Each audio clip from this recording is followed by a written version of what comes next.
తెలంగాణ రాజకీయ వర్గాల్లో తీవ్ర విషాదం నెలకొంది. Secunderabad cantonment MLA Lasya Nanditha road ప్రమాదంలో మృతి చెందారు.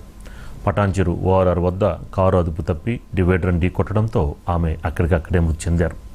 తెల్లవారుజామున ఈ ఘటన చోటు చేసుకుంది. దీనిపై మరింత సమాచారం మా కరెస్పాండెంట్ సందీప్ అందిస్తారు. సందీప్, సికింద్రాబాద్ కంటోన్మెంట్ ఎమ్మెల్యే లాస్య నందిత ఉదయం రోడ్డు ప్రమాదంలో మృతి చెందిన విషయం చెప్తుంది.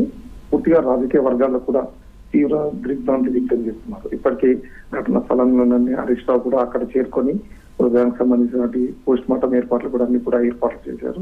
కాసేపట్లో కూడా పోస్ట్ మార్టం కూడా పూర్తి అవుతుంది.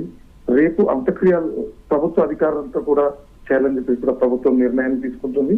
కాసేపట్లో కూడా లాస్య కుటుంబీకులను కూడా బీఆర్ఎస్ అధినేత మాజీ ముఖ్యమంత్రి కేసీఆర్ కూడా పరామర్శించనున్నారు.